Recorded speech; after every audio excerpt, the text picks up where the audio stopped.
বন্ধুরা, তানজুস কিচেনে আপনাদের ওয়েলকাম জানাই। আজকে আপনাদের সঙ্গে শেয়ার করব রেডিমেড বোঁদের রেসিপি। এটি বানানো খুবই সহজ, খুবই অল্প সময়ের মধ্যে রেডি হয়ে যায় ও খেতে দারুণ সুস্বাদু লাগে।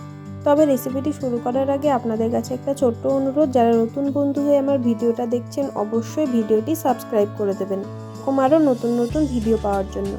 তো চলুন এবার রেসিপিটি শুরু করা যাক। এই বোঁদে বানানোর জন্য আমি প্রথমেই 2 প্যাকেট রেডিমেড বোঁদে নিয়ে নিয়েছি। এগুলি 200 গ্রামের প্যাকেট, অর্থাৎ টোটাল হচ্ছে 400 গ্রাম।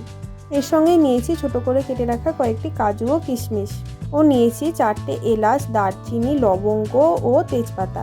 এবার একটা কড়াইয়ে 2 চামচ মতো ঘি দিয়ে হালকা একটু গরম করে নিয়ে তাতে দিয়ে দেবো কাজু ও কিশমিশ।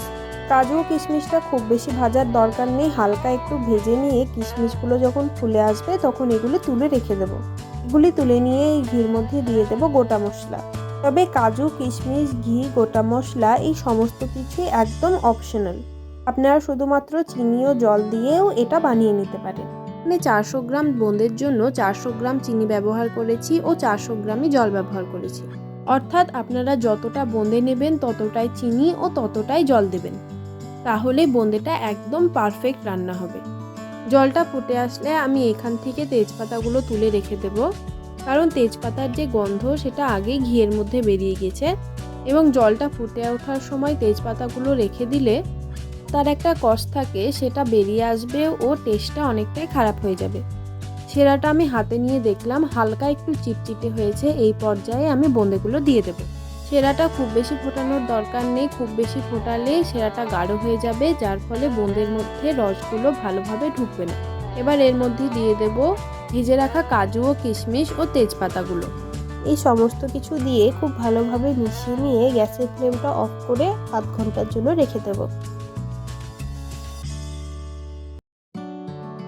আধ ঘন্টা পরই আমাদের বোঁদে একদম রেডি হয়ে যাবে। আধ ঘন্টা পর বোঁদেগুলোর মধ্যে খুব সুন্দরভাবে রস ঢুকে গেছে ও একদম ঝরঝরে হয়েছে।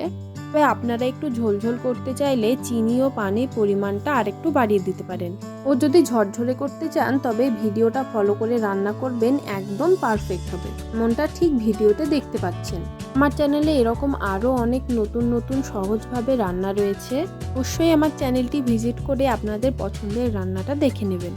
ভিডিওটি ভালো লেগে থাকলে লাইক, শেয়ার ও কমেন্ট করে দেবেন।